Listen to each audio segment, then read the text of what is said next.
Assalamualaikum warahmatullahi wabarakatuh. A'udzu billahi minasy syaithanir rajim. Bismillahirrahmanirrahim. Alhamdulillahi nahmaduhu wa nastaghfiruh wa na'udzu billahi min shururi anfusina wa min sayyiati a'malina. من يهده الله فلا مضل له ومن يضلله فلا هادي له أشهد أن لا إله إلا الله وأشهد أن محمدا رسول الله والصلاة والسلام على أشرف الأنبياء والمرسلين وعلى آله وصحبه أجمعين. سبحانك لا علم لنا إلا ما علمتنا إنك أنت العليم الحكيم ولا حول ولا قوة إلا بالله العلي العظيم. رب اشرح لي صدري ويسر لي أمري واحلل عقدة من لساني يفقهوا قولي. أما بعد فيا عباد الله اتقوا الله أوصيكم وإياي بتقوى الله فقد فاز المتقون. وأما بعد. Alhamdulillah, kita rapatkan setinggi-tinggi pujian kehadrat Allah Subhanahu wa taala dan kita bersyukur kehadrat Allah Subhanahu wa taala kerana dengan limpah kurnia, taufik dan hidayah Allah Subhanahu wa taala dapat kita bersama-sama berkumpul di dalam majlis ilmu, yakni dengan menggunakan kitab Dosa-dosa Besar ataupun judul dalam bahasa Arabnya Al-Kabair, yang disusun oleh Imam Al-Hafiz Muhammad bin Ahmad bin Usman Al-Zahabi. Dan pengajian kita pada malam ini masih di dalam perbincangan pada dosa yang keempat, iaitu meninggalkan solat.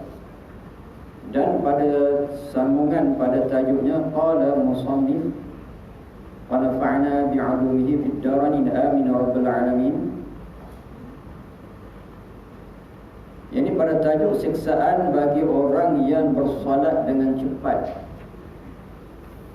Tajuk besarnya dosa meninggalkan solat, yakni seseorang yang meninggalkan solat yang difardukan oleh Allah Subhanahu wa taala 5 kali satu hari itu, perbuatan meninggalkan itu adalah merupakan dosa besar.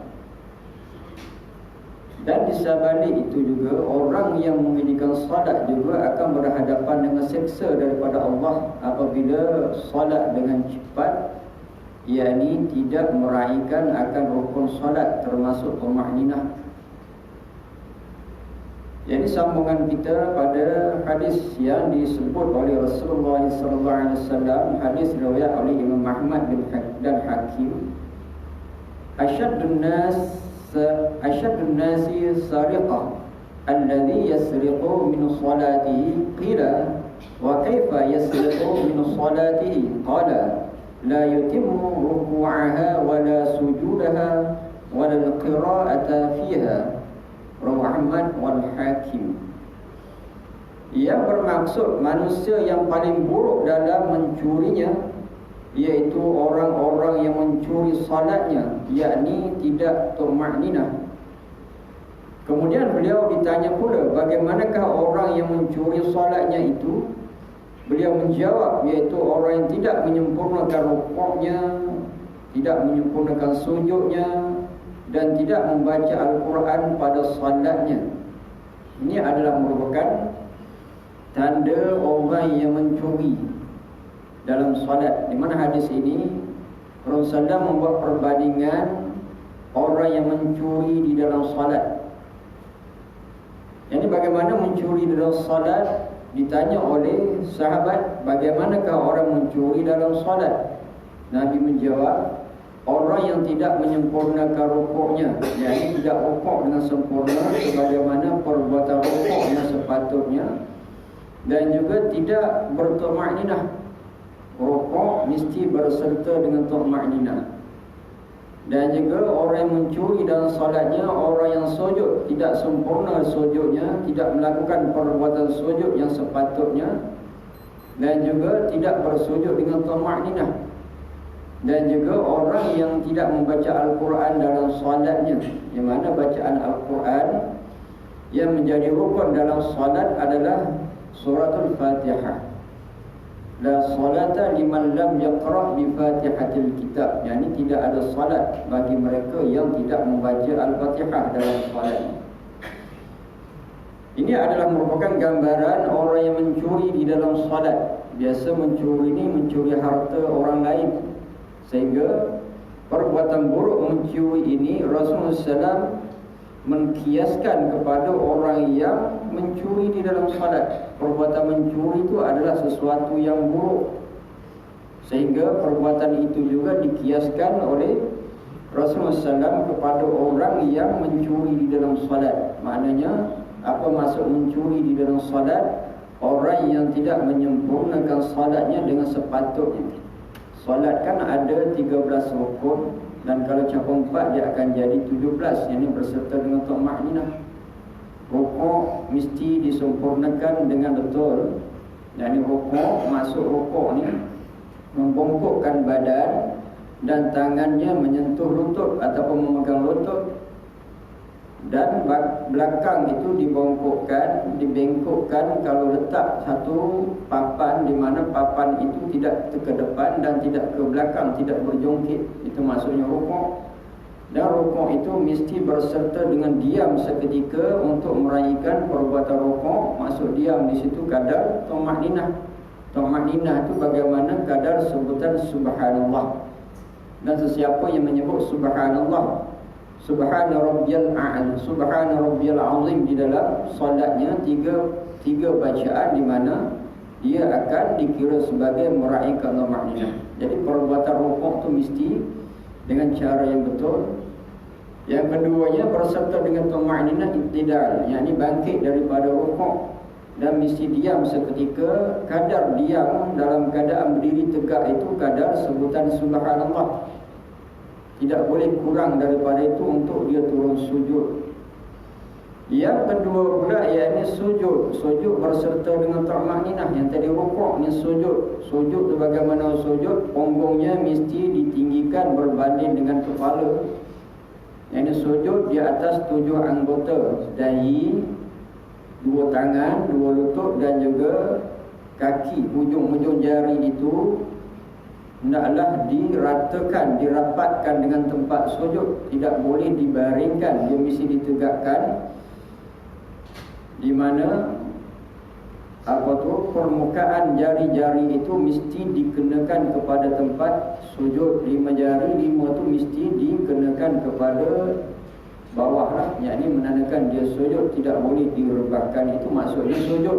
Sujud maknanya meraihkan dengan melakukan perbuatan sujud. Ini ada 7 anggota: dahi, kata ulama, berserta dengan hidung, tangan, lutut dan juga jari-jari kaki. 5 jari, 10 jari itu setiap kaki kan ada 5. Jadi 5 jadi 10 lah. Mesti diletakkan, dihamparkan di atas tempat yang kita bersujud lah. Tidak boleh direbahkan. Dan mesti berserta dengan tumaninah. Maknanya kalau kita menyebut subhana rabbiyal a'la itu maknanya kita sudah meraihkan tumaninah. Dan kalau disebut 3 kali maknanya sudah sempurna tumaninah. Dan duduk di antara 2 sujud mesti berserta dengan tumaninah. Kalau kita baca doa duduk di antara 2 sujud, maknanya kita menyempurnakan tumaninah. Dan termasuk yang lain tentang bacaan suratul Fatihah, mesti baca dengan bertajwid, mesti baca dengan hukum tajwid. Al-Quran tu mesti bertajwid, warattilil Qur'ana tartila. Apa dimasukkan tartil itu adalah meraihkan hukum tajwid berserta dengan makhraj hurufnya. Inilah maksud daripada hadis ini, dan adalah kita ambil peringatan agar kita meraihkan kesemua rukun itu. Buat betul-betul. Yang mana solat ini adalah merupakan rukun Islam, dan di antara ibadah yang awal yang dihisab oleh Allah adalah berkenaan dengan solat. Orang yang mencuri sembahyang dalam zaman moden ini ada banyak sekali, yakni apabila sembahyang tidak lekas-lekas habis sehingga tidak ada khusyuk sama sekali, bagaimana hendak dikatakan itu sembahyang. Padahal Nabi SAW pernah berkata, yang pada zaman sekarang, zaman moden ni lah, orang yang tidak meraihkan akan keadaan solat itu, tidak khusyuk, itu satu perkara, yakni nak cepat habis, nak cepat siap. Yakni banyak sangat yang berlaku solat tetapi nak cepat siap, nak cepat habis sembahyang, sehingga tidak meraihkan akan keadaan solat. Dan di antara yang lain tidak khusyuk. Khusyuk tu maksudnya inti kepada solat. Solat tu adalah perbuatan, dan yang ada di samping perbuatan tu khusyuk. Khusyuk ni hadir dalam hati kita bagaimana kita ni tengah solat, bukan terawang-awang fikiran kita keluar solat. Dan kita ulang, khusyuk itu hadir dalam hati kita, perasaan, merasai, menjiwai yang kita tu sedang solat. Sama ada kata ulama dengan memahami makna-makna bacaan, dan juga kita menghayati setiap daripada perpindahan rukun, mana kita tahu kita tengah solat. Sebab kadang-kadang apabila seseorang itu tidak meraihkan khusyuk, di mana fikirannya menjauh, pergi jauh, merawang jauh-jauh, sebab dah biasa solat, di mana solat tidak salah dari segi rukun, dari segi perbuatannya, tetapi fikiran jiwanya jauh daripada solat, mana orang itu tidak khusyuk. Sedangkan khusyuk itu adalah merupakan intibati daripada solat itu. Apabila kita khusyuk dalam solat, di mana kita hadirkan hati kita tentang solat, kita mengagungkan Allah dalam solat, kita akan dapat intinya. Dan daripada inti solat itulah akan menghasilkan buahnya, buah ketenangan, dan solat itu berpahala. Dan berbagai-bagai lagi orang yang bersolat yang khusyuk ini, dia sentiasa berdoa di dalam solat, di antara tempat yang mustajab ataupun tempat yang dekat dengan Allah. Dan yakni masa sujud. Sujud itu adalah merupakan waktu yang dekat dengan Allah Subhanahu wa taala, sujud. Dan juga sabit dengan hadis, yakni itulah waktu untuk kita berdoa. Kalau berdoa dalam bahasa Arab okey, berdoa dalam bahasa Melayu dalam hati berdoa. Dan kalau kita tidak khusyuk, memang sudah tentu kita tidak akan berdoa. Sebab doa-doa ni orang yang hadir dalam hatinya, perasaan jiwanya dia tengah solat. Padahal Nabi SAW pernah berkata sembahyang itu adalah khusyuk dan khudu', yakni merendah diri. Yakni ada hadis yang disebutkan Nabi SAW pernah menyebut salat itu adalah khusyuk. Khusyuk kita sebutkan tadi hadir dalam hati kita, kita ni tengah solat, menjiwai solat itu sendiri. Kata ulama, sama ada kita memahami makna bacaan dan termasuk kita menghayati perbuatan solat. Lepas ini nak buat apa, lepas ini nak buat apa, lepas ini nak buat apa. Kan dalam solat tu ada bacaan-bacaan. Bacaan suratul Fatihah kita faham maknanya, bacaan surah-surah selepas Fatihah kita faham maknanya, sebutan takbir kita faham maknanya, sebutan tasbih kita faham maknanya, dan juga sebutan doa duduk antara dua sujud kita faham maknanya, doa iftitah kita faham maknanya, doa bacaan tahiyat kita faham maknanya, bacaan salam kita faham maknanya. Itu adalah merupakan perkara untuk membantu agar kita khusyuk. Dan di samping sama kita menghayati setiap perbuatan solat itu. Solat ni mahal. Solat adalah merupakan ibadah yang paling mahal, sangat-sangat mahal, dekat dengan Allah Subhanahu wa ta'ala. Anda kata kita melepas peluang di waktu salat untuk khusyuk dan khudu', rendah diri kepada Allah, melepas peluang untuk berdoa, di mana tempat lagi yang kita dekat dengan Allah.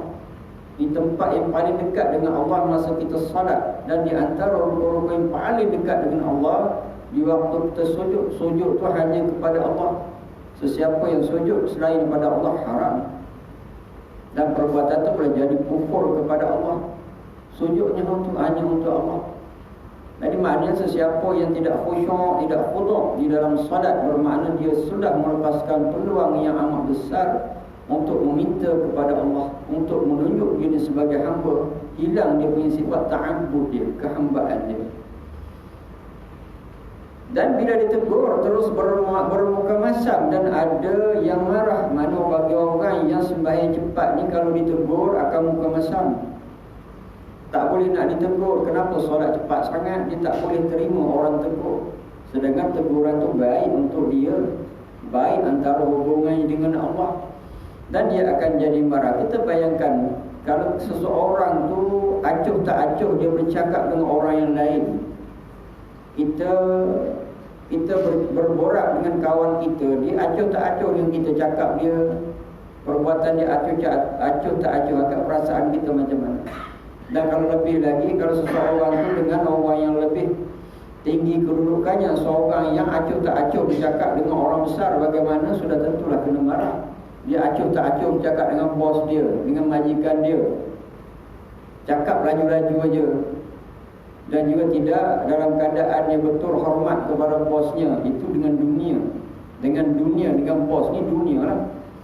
Dan kalau dengan Allah, cakap laju-laju aja, baca surah laju-laju aja, dan perbuatan solat tu laju-laju aja, maknanya sudah terlalu amat teruk lah. Boleh kata bahasanya biadab dengan Allah Subhanahu wa ta'ala. Sesama manusia pun ada perkataan biadab, kalau dengan Allah lagilah biadab. Jangan begitu. Jadi kata penulis ini, kalau ditegur masam muka, dan kalau tegur dia akan marah, bagi orang yang cepat solat ni.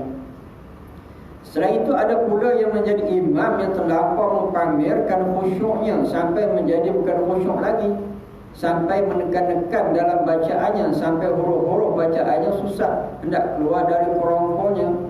Dan begitu juga ada juga orang yang menjadi imam terlalu melampau-lampau dalam khusyuk, tunjuk khusyuk, bacaannya jadi macam susah, nak mentajwidkan bacaannya sampai susah sangat. Sedangkan bacaan Al-Quran itu senang. Al-Quran itu senang saja, bukan susah.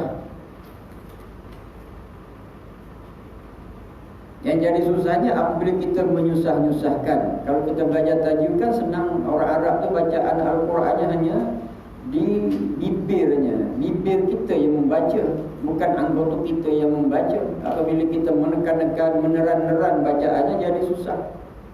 Jadi sesungguhnya kesemua itu bukan daripada Al-Quran. Al-Quran itu senang saja. Taha ma anzalna 'alaikal Qur'ana litashqa. Al-Quran itu memang mudah saja.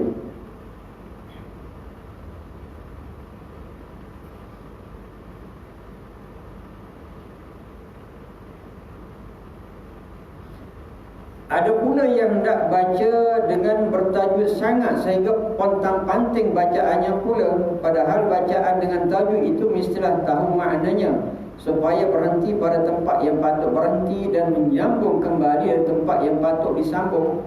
Kalau tidak akan terganggu makna ayat-ayatnya dan mungkin bertukar maksudnya, dan bila ini terjadi akan berdosalah si pembaca itu. Ini kadang-kadang nak meraihkan sangat tajwid sehingga makna pun akan jadi tidak tepat. Jadi tempat berhentinya jadi tidak tempat berhentinya, tempat mula bacaannya tak kena tempatnya, maknanya akan hilanglah maksud ayat Al-Quran itu. Ini adalah merupakan kadang boleh berlaku.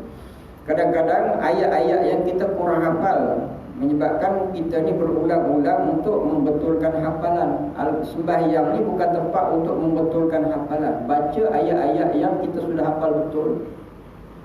Waqra'u ma tayassara minal Qur'an, maka bacalah bagi kamu mana yang senang daripada Al-Quran. Waqra'u ma tayassara minal Qur'an, bacalah mana yang senang daripada ayat-ayat Al-Quran. Bukan kita nak baca yang kita baru hafal ataupun kita tidak lancar hafal. Dia akan mengganggu bacaan, dia akan mengganggu jamaah yang ada bagi imam lah. Saya tak kata imam sini lah, lain-lain tempat lah. Mana baca yang kita betul-betul mahir hafal, bukan yang kita hafal petang tadi baru kita nak baca, memang tu melanggar lah. Lepas tu menghabiskan masa untuk ingat semula pangkal yang hilang tu, jadi susah. Jadi Allah Ta'ala sebut faqra'u ma tayassara minal Quran, maka bacalah apa yang mudah daripada Al-Quran, mudah aja. Tak boleh surah panjang pun Allah ada, inna a'tayna ada, qul ya ayyuhal kafirun ada. Itu surah-surah Al-Quran semua sekali. Jadi kenapa kita nak baca yang susah, yang kita tidak kuat hafalan, ataupun hafalan kita tidak berapa kuat lagi. Baca yang mudah-mudah. Yang penting dalam solat ini untuk dapat faham maknanya, agar setiap orang tu jadi khusyuk dengan solat, dengan bacaan kita membantu orang jadi khusyuk, dan bukan dengan sebab hafalan kita menyebab orang tak khusyuk, dengan menyebabkan tajwid kita yang terpaksa memaksa-maksa menyebabkan orang pun tak jadi khusyuk. Macam dah tak betul. Ini apa yang boleh berlaku apabila kita melampau. Jadi sederhana. Islam itu adalah sederhana, ajar kita sederhana. Kadang apabila kita kurang hafal, makmum belakang hafal, di makmum tu duduk nak tengok kita punya hafal, dah terganggu. Ada juga macam tu.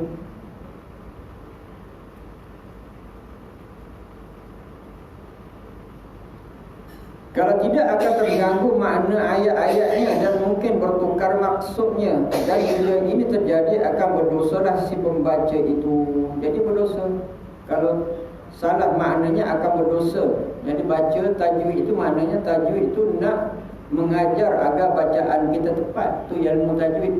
Bacaan tu membantu kita membetulkan makna. Mungkin kita tak faham makna Al-Quran, tapi tajwid itulah membantu kita untuk membetulkan makna Al-Quran itu.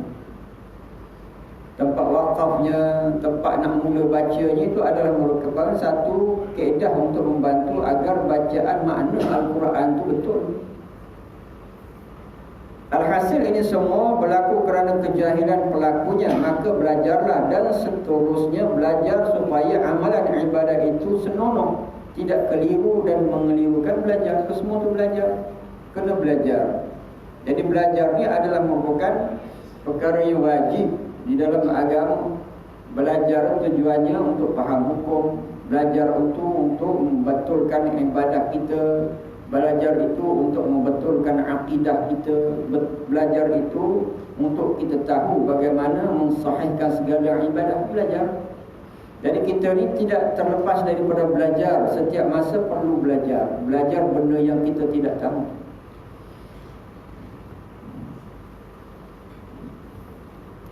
Diriwayatkan oleh Imam Ahmad daripada Abu Hurairah radhiyallahu anhu bahawa Rasulullah telah bersabda, La yanzurullahu ila rajul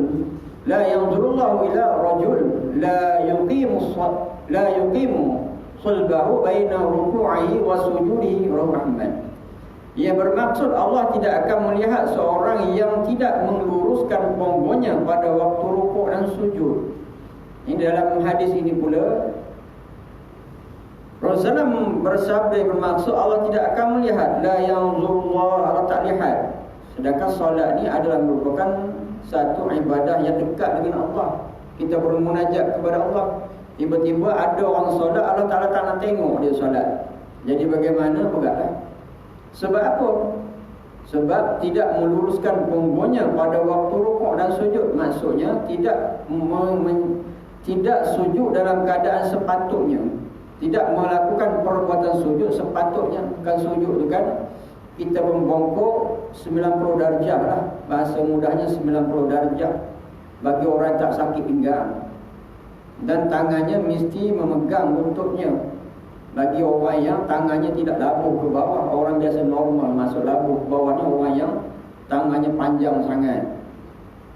Ada orang yang mungkin kejadian tangannya panjang sehingga kalau dia pegang di lututnya, maknanya dia akan jadi terjungkit ke atas. Jadi orang macam tu dia kena bengkokkan sedikit ataupun buka sedikit dia punya, mengkepakkan sedikit dia punya tangan. Tapi normal lubangnya tidak macam tu lah. Normal tangan biasanya kalau kita pegang di lutut, maknanya kalau kita bongkok tangan kita akan jadi lurus cantik. Bukan kita macam tu. Yang tidak bolehnya kita terbongkok lebih daripada 90 darjah sampai turun sangat ke bawah. Begitu kadang-kadang tak turun. Jadi itu adalah keadaan yang Allah Subhanahu Wa Taala tak nak lihat orang solat bentuk macam tu. Itu betul 90 darjah. Dan juga sujud, bagaimana sujud, punggung tu mesti lebih tinggi daripada kepala. Itu maknanya perbuatan sujud. Seperti kita sebutkan tadi, ada tujuh anggota tu mesti dilakukan, digunakan 7 anggota tu untuk melakukan perbuatan sujud. Jadi bagi orang yang tidak membetulkan perbuatan rukuk, tidak membetulkan perbuatan sujud, Allah Ta'ala tak tengok. La yanzurullah, Allah Ta'ala kata tengok.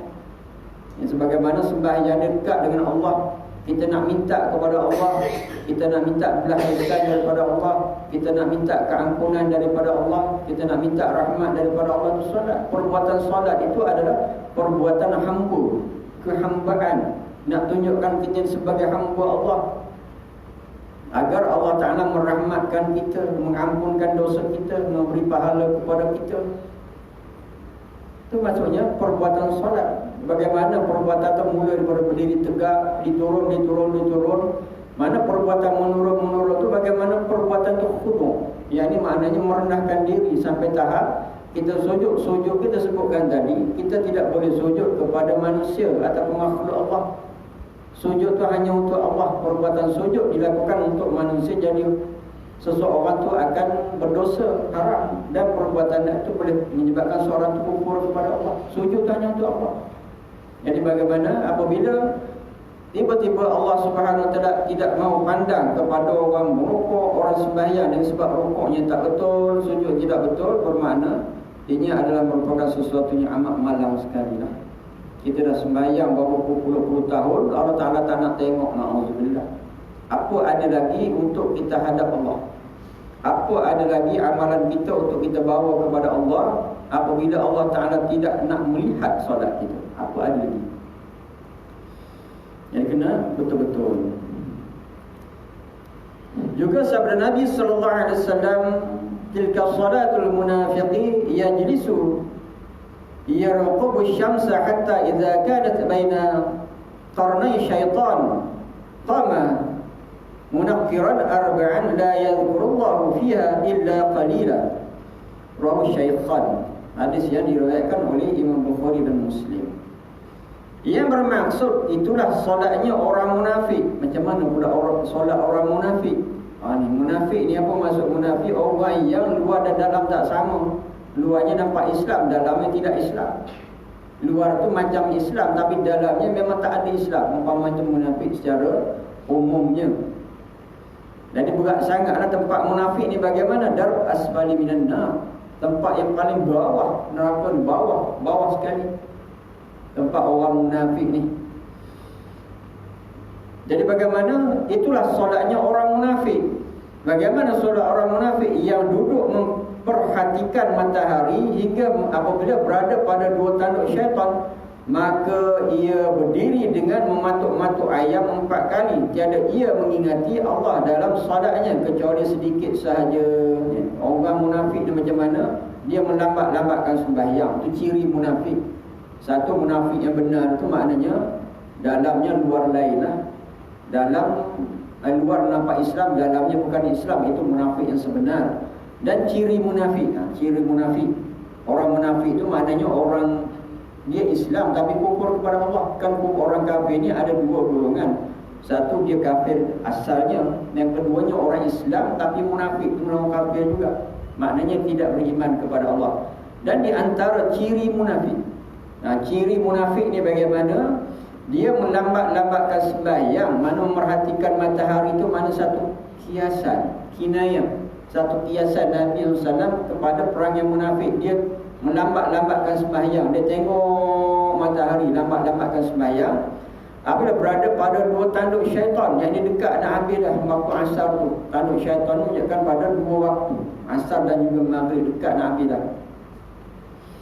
Maka ia berdiri dengan mematuk-matuk ayam 4 kali. Tiada ia mengingati Allah dalam solatnya kecuali sedikit sahaja. Sehingga Rasulullah pula membuat perbandingan juga orang cepat semayang ni, bagaimana cepat semayang, bagaimana kita melihat ayam tu mematuk-matuk makanan cepat, nak habis, berebut dengan kawan-kawannya kan.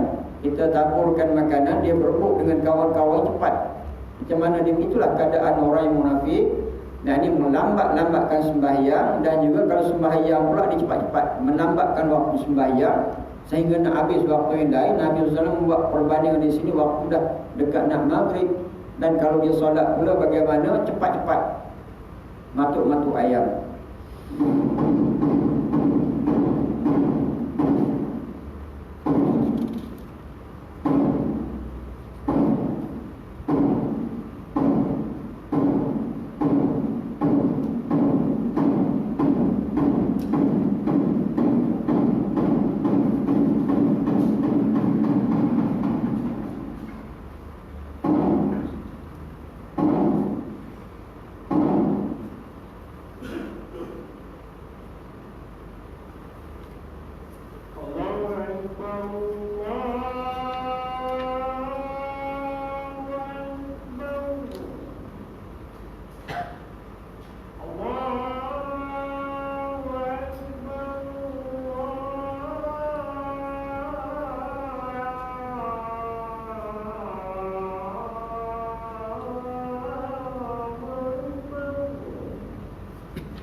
Dan ada yang sama seterusnya, Rasulullah menyebut orang yang cepat sembahyang satu perkara, seperti bagaimana sembahyangnya seperti ayam mematuk-matuk.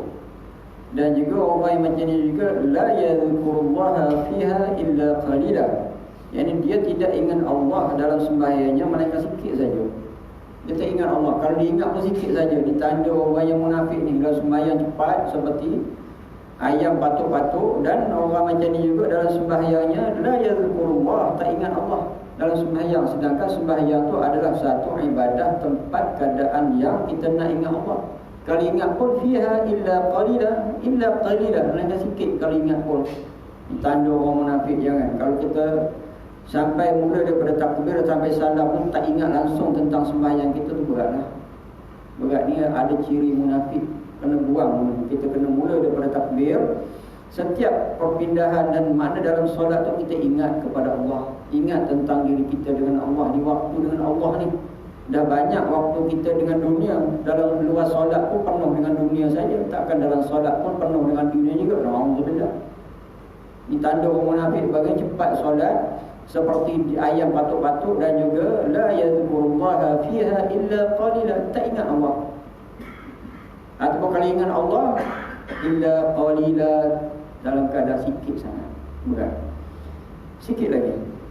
Pada Abu Musa Asy'ari radhiyallahu anhu, dia mengatakan bahawa Nabi SAW bersolat pada satu hari bersama-sama para sahabatnya, dan setelah selesai lalu beliau duduk, kemudian datanglah seorang berdiri untuk bersolat. Lalu dia rukuk dan sujud seperti mematuk-matuk ayam. Melihat itu Nabi SAW bersabda, "Tarawna hadza law mata ala ghairi millati Muhammad yang huru salatahu kama yang huru ghurabud dam."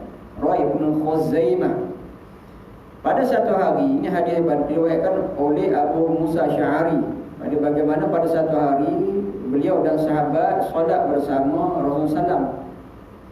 Dan selepas itu datanglah seorang lain untuk solat, dan Nabi melihat perbuatan orang itu solat. Bagaimana Nabi kata, yang bermaksud kamu lihat orang itu solat. Nabi kata, kamu tengok orang itu solat macam mana.